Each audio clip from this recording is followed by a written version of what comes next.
Once upon a time in the Pacific Northwest, tucked amongst the evergreen trees, was a magical cottage. Something you'd see right out of a fairy tale. For 2 nights, we sleep in this enchanting house and show you its wonders and quirks. The host gives us a full tour and shares the building's history. Just a minute away is a tiny wooden house surrounded by water, accessed by a wooden bridge.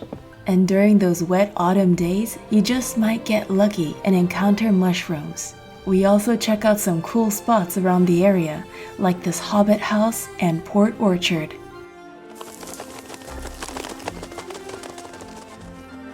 Chapter 1. The room we sleep in and other details. Hello, darlings! You guys, we just made it to a cottage, an enchanting cottage. Check this out. Yeah, we're gonna be staying here tonight. The host lives on this property, and our Airbnb is just around the corner here. There's a wooden door in the stone wall.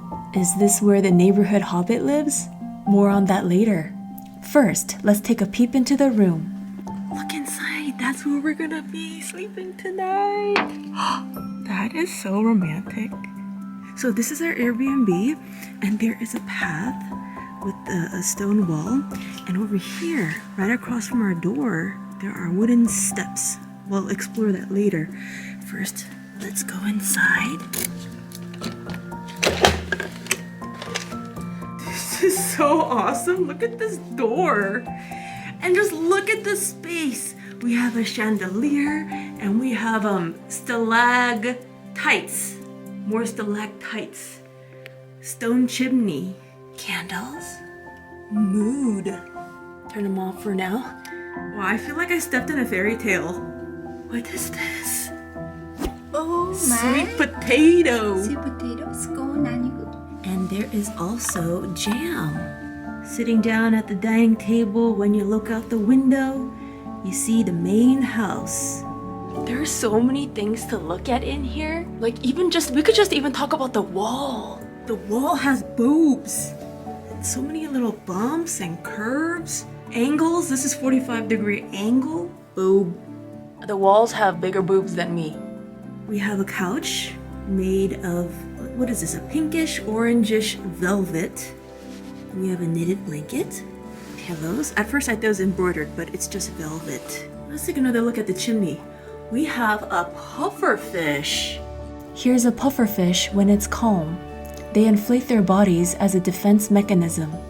A vintage photo. Oh, that must be a vintage microscope. We have some peacock feathers in a vase.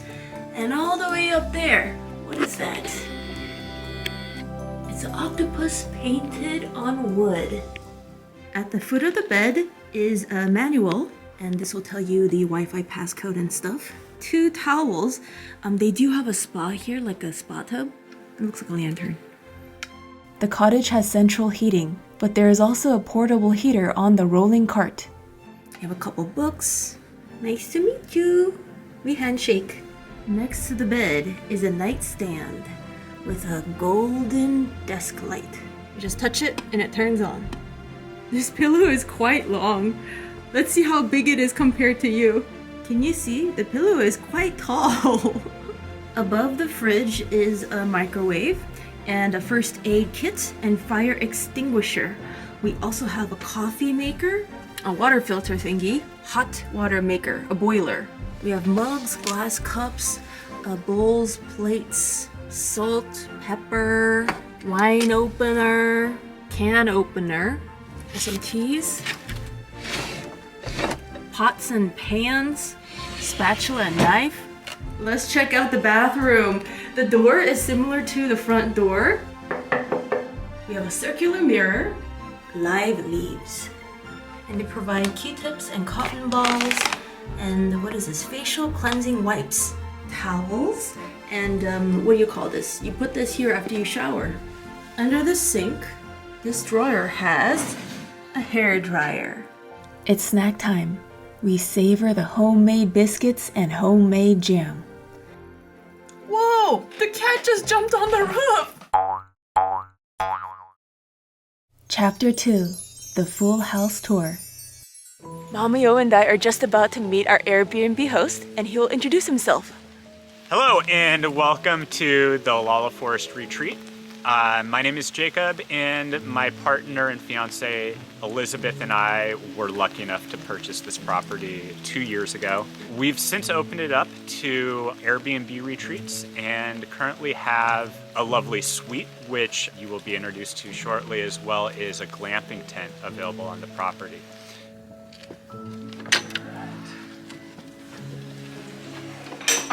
It's made of mushrooms. It's made of mushrooms. Real mushrooms. Real ones. Our home is obviously very unique. We have 5 bedrooms as well as 5 bathrooms. Each bedroom has its own private bathroom. This tree is a cedar tree that was cut down on the property, and then they really built the rest of the house around the tree. So the intention was for it to be kind of the primary feature. And then you can also see all of the wooden beams, which were milled on the property, and then they were all kind of hand cut. Pretty standard kitchen. There are definitely some fun architectural features. We have this former pizza oven, which is no longer in use, but it definitely adds some fun aesthetic to the house. The house was built by a gentleman named Richie Morgan. We don't know the whole history, but we've kind of cobbled together a nice story based on what neighbors have told us, as well as people that have been in the community that have visited us since we moved in. Our understanding is Richie bought the property in the 60s as a young man. He went away and served in the military for a while, and then came back here in the 70s. And over the course of the 70s, he worked all of the land, the 5 acres that the house is on. Slowly over the course of the next 30 years, built the house by hand on his own. At a certain point in time, he got the help of his wife. They married and had children here. And the two of them effectively constructed the whole house by hand. There was definitely the help of some community members. Richie was a firefighter here in Kitsap County. What we understand is his whole fire crew also helped put in the windows. They did the ironwork at the Bremerton Naval Base. A friend of his, I believe, served in the military and worked as an iron worker in the naval base. Some of the cool stuff is you just see the hand pounded, like where the hammer pounded the iron, and where they hammered the door, and you see just all of that very, very like intricate work. You know, each one of these doors probably took over 100 hours to build. They were done by hand. We do not know where Richie is these days, but if you're out there, Richie, we would love to hear from you. We'd love to hear the story of the house. You did a fantastic job. We've really been focused on just kind of carrying that legacy forward and bringing all of the magic and the joy and the fun energy that Richie put into building the house. Let me take you into our main den. It's got really, really kind of unique feel. For me, that I enjoy the most about it are just these long beams that carry across the room. It really just kind of grounds everything and makes it feel like this very peaceful, quiet place to kind of spend the day. The house has 2 upstairs spaces. This is one of them. It's just a nice kind of loft area in the middle of the house. We use this space as kind of a fun hangout area. The great thing is the bathroom that's connected to it. You enter through this fantastic door and this tree, same tree that was downstairs in the kitchen. The bathroom itself is just this really unique space that can't imagine somebody that wouldn't want to come and relax in here after a long day. I think one of my favorite features is this window in the back here that's just kind of at a strange angle, and then we've just got these amazing lead glass windows, which depending on the time of the day can cast a pretty fantastic shadow in the house where the light just bends, and it's very magical. It's very unique and pretty. This was originally the garage of the home. When we moved in, it just seemed like the perfect space to use as another room in the house. So we've recently finished it and converted it into our bedroom.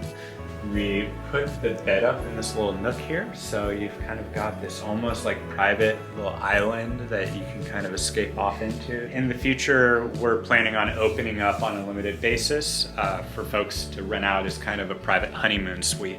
The most impressive things is you just notice how high the ceiling is. It's just got really nice light. It's a big open space. Liz and I really wanted to just create a space that feels natural with a lot of green in it, a lot of plant life.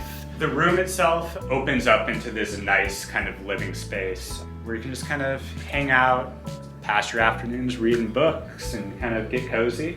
We recently put in these French doors, so in the summertime, get just a nice, beautiful cross breeze in here, and then it's really nice in the wintertime when it's raining out, just kind of open the door a little bit and hear the rain fall. Let me take you into the back of the house and show you around here. First room I want to take you into is our boys' room. We affectionately call it the Flintstone Room. It's got this like amazing kind of granite rock work. Their beds are built-in bunk beds, which feels like you're laying in a cave. We get a lot of questions about how the house was constructed and what materials were used when building it. A lot of people, especially with kind of the organic form and the curvature, a lot of people have the impression that it's maybe like a straw home or a cob home. The architecture and the construction of it was pretty standard. It's a stick-built home, so they just use the same materials you would use to frame in any home that you see built today. And so with pressure-treated lumber, they framed the whole house in, and then in order to get this really unique kind of organic form, they used like a metal mesh, like a screen. And that would get placed around the wood, and then they'd pull it out to get kind of these curves and these different forms, and then come in with concrete over the top of it, and then another layer of stucco. Let me take you down the hallway to the back of the house.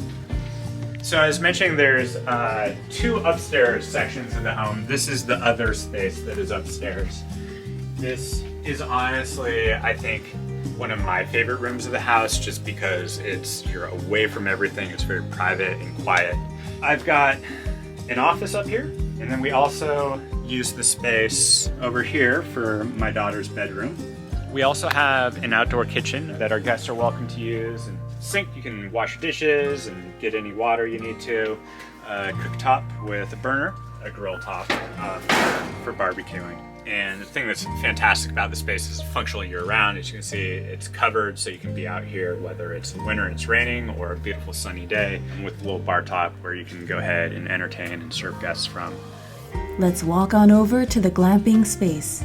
Tent guests can close off the fence and have their own outdoor kitchen. So what we provide for you is everything that you need to cook a full meal. We have an outdoor kitchen with running water, a mini fridge, microwave, a grill, and a barbecue. All of the utensils, all of the cookware that you need to cook a proper meal.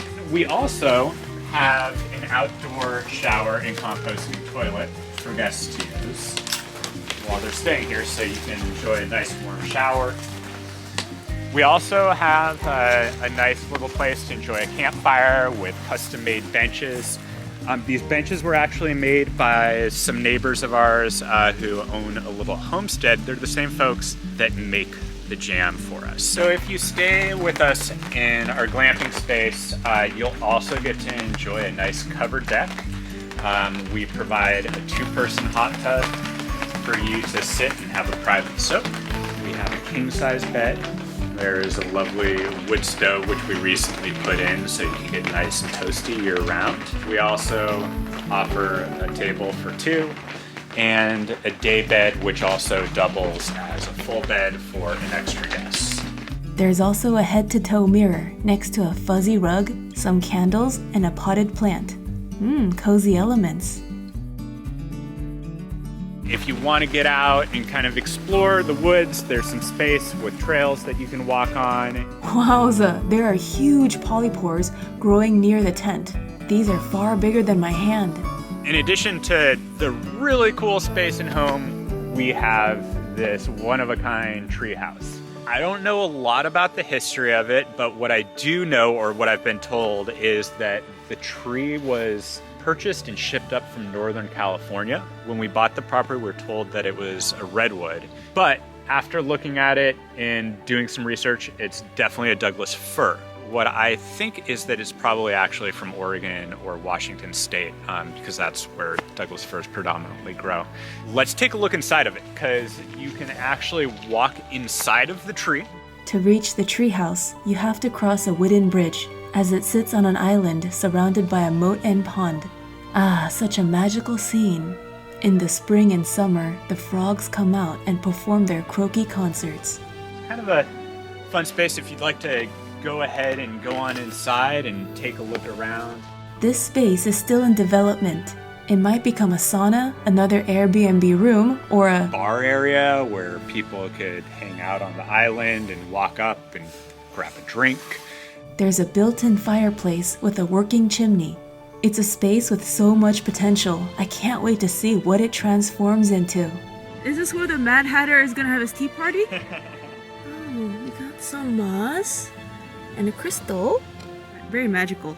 Our whole desire is to create a space that's like fun and playful and magical, where people can come and just, use their imagination to explore and create and get away, have a little solitude, get away from the city and have some peace and quiet. So I think it's a pretty fantastic space for that.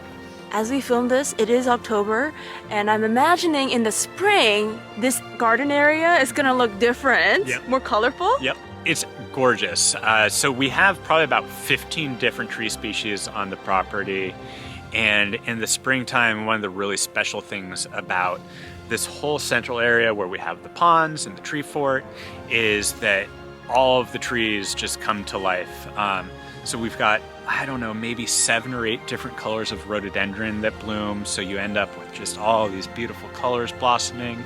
There's a gorgeous dogwood tree right back here that gets big white flowers on it. You're here during October in the fall. We get a bunch of lovely mushrooms coming up. So you mentioned you saw lobster mushrooms on your property? Yeah. Last fall, we found a lobster mushroom about that big, growing right on the property. We've got 4 kids that live here, so they were very excited and surprised by it. They thought it was a little bit weird, but I went ahead and fried it up for them, and they all tasted it and enjoyed it quite a lot. We also have a space that we've cleared and have some future plans to open up as a camping site through Hip Camp. The site itself will be pretty bare bones, but it's a lovely space to kind of get away and have some quiet time. It sits right along Purdy Creek, which is salmon spawning habitat.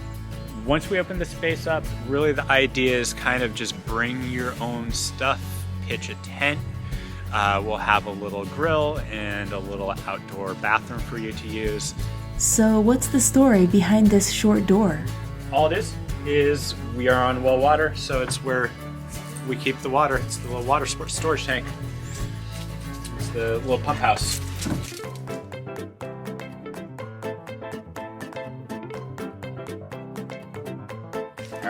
A lot of energy. Yeah, she's still a puppy. She's about 1.5 years old, and I've had her inside all day. Normally I take her on like a 5-mile run every day. Remember the stairs right next to the Airbnb room? The path leads to a hot tub and a hammock. Hey, it looks like a smiley face. Soon after, the darkness sets in. This stalactite kind of looks like starfish, vampire teeth. These ones definitely look like Christmas trees, but very snowy. 9:30 p.m. and I'm already sleepy. Mommy O is already dozing off, and my phone is sleeping too. Let's tuck it in. Good night.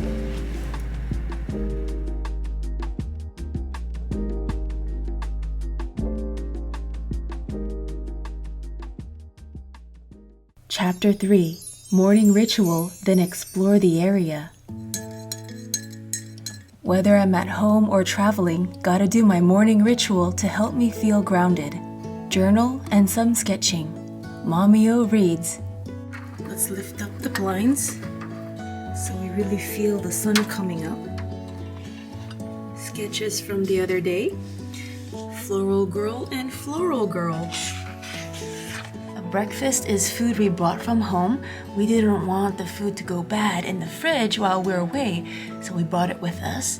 Just had my blueberries and avocado, which is part of course 1 for my breakfast.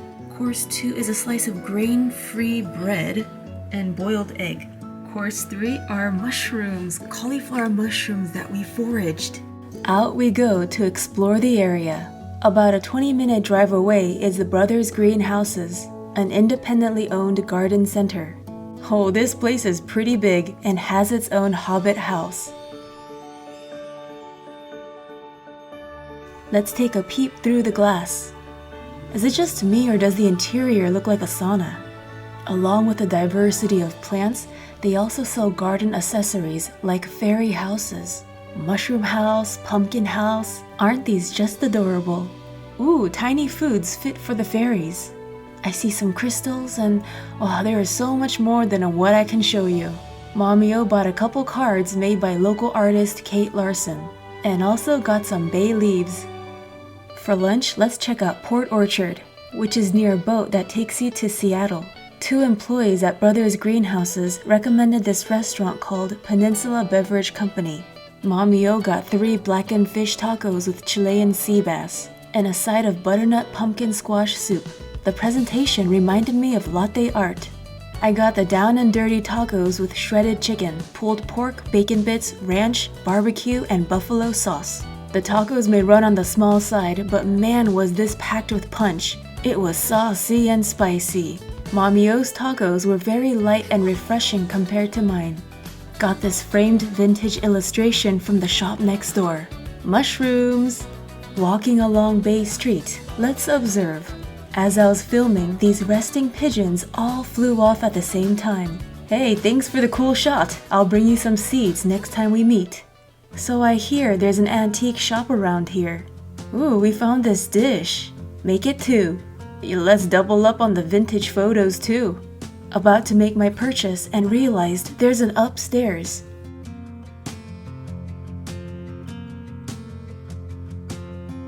What's this golden cylinder thingy? Interesting, it's an antique fire extinguisher.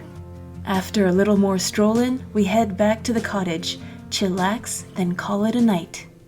Chapter 4, The Final Hours. What are you reading right now? Mortal Republic, How Roman Fell into Tyranny. I love Roman history. You know, my favorite person is Julius Caesar. I read whatever about him. Today we're gonna check out. You could check out at the latest by 11 a.m. But before anything else, morning ritual. Journal and a little bit of sketching. Today's breakfast consists of boiled egg, homemade grain-free bread once again, and chanterelles that we foraged the other day. Check out instructions. Place trash outside the door or outdoor kitchen. Not any composting toilet bags. Toss them into the marked bin. Open up the windows for some air circulation. Toss any used linens on the floor by your door and leave the rest to us. That's it. We hope to see you again and wish you safe travels. Hope you guys enjoyed this video. For more information, check out the Airbnb links in the description box. There's also bonus footage coming up in just a few seconds. Remember to subscribe and hit that notification bell. For food and travel in Korea, check out my other channel, Sweet and Tasty TV. Toodles, my noodles. The enchantment begins as you inch closer to the cottage. You'll see a line of tall trees, the neighbor's homestead with grazing cows. Eventually, you'll pass through the gates and over a stone bridge. We visited in October, so in celebration of Halloween, spooky decor was set up. Some skulls, some skeletons, giant spiders on the roof, and a venom mask hanging on the street lamp. Our home, as well as the 5 acres that the home is situated on, is located in the Kitsap Peninsula, which is right at the gateway to the Olympic National Park, about an hour from the entrance there. Another thing that's fantastic about our location is it's quiet and peaceful. You're out in the woods, you have a bunch of land and space to roam, but you're also about 20 minutes from Gig Harbor, which is to our south, as well as Tacoma, and about 15 minutes to Port Orchard in our north. From Port Orchard, you can take a ferry across the Puget Sound to the Pike Place Market in Seattle, which takes about 45 minutes from our home. We're just in a great place if you come to visit, to get out, explore both the city as well as the entire Olympic Peninsula, and enjoy some wonderful outdoor activities. All of the woodwork actually you see in the house was cut down and milled on the property and then used to construct the house. We have a nice little fireplace, so you know, get cozy in the wintertime.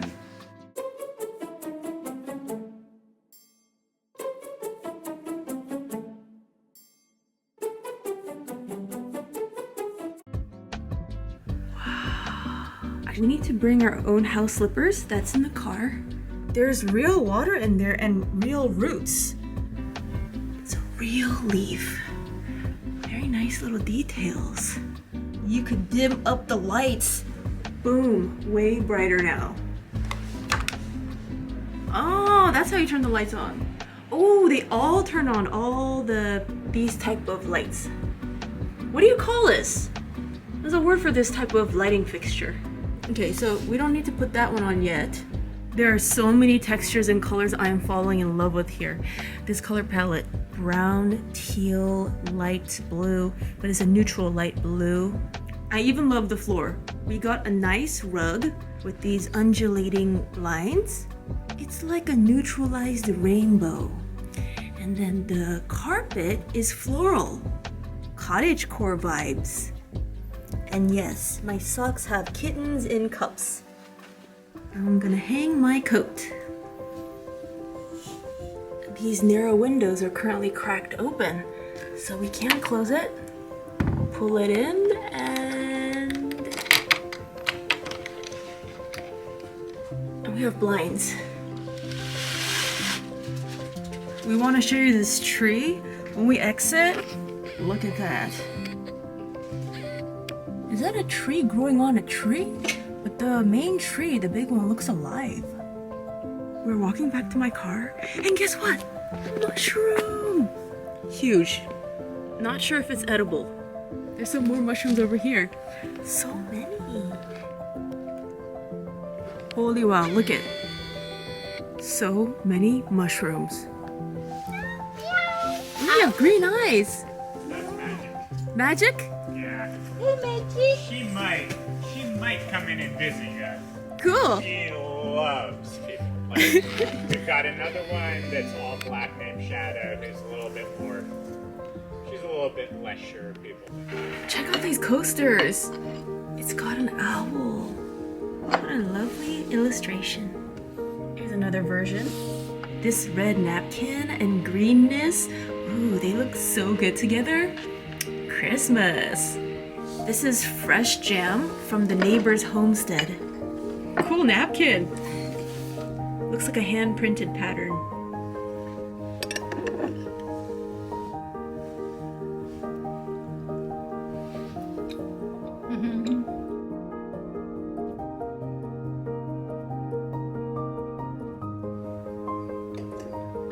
Soft inside and out. Interior and exterior have same texture. When I first saw it, it looked kind of like Play-Doh because it looks smooth. And then when I blow air into the back of my throat, like, I do get the hint of the sweet potato. Before checking into the Airbnb, we went grocery shopping and picked up some snacks. Creative, someone stacked the green onions into letters. Ooh, chanterelle. Also admired some colorful flowers. This one looks kind of furry, like dog hair. Whoa, cool. I picked up this goat cheese from the market. It's called the Spanish Drunken Goat.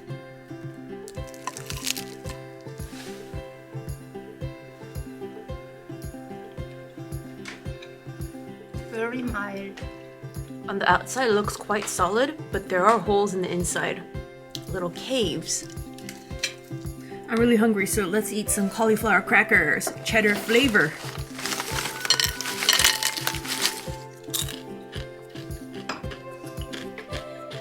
Compared to Cheez-Its, it's thinner. This one doesn't taste as cheesy as Cheez-Its, but it is a plant-based alternative.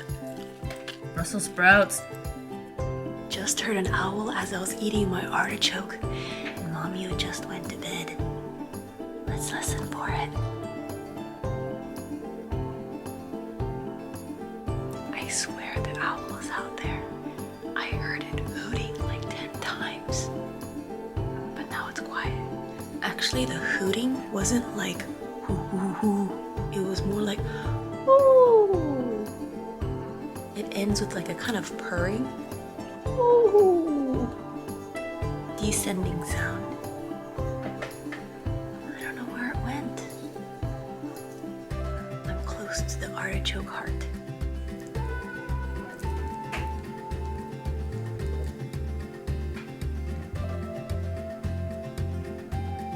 This is the heart.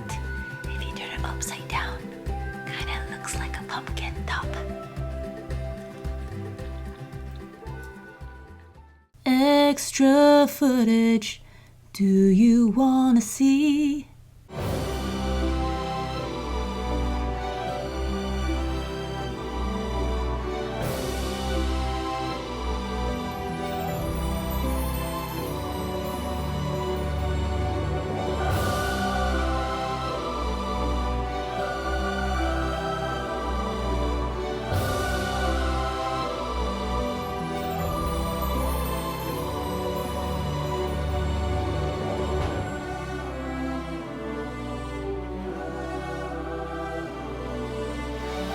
Sugar sweet, you got what I need. Sipping on the potion, all that good emotion, just my kind of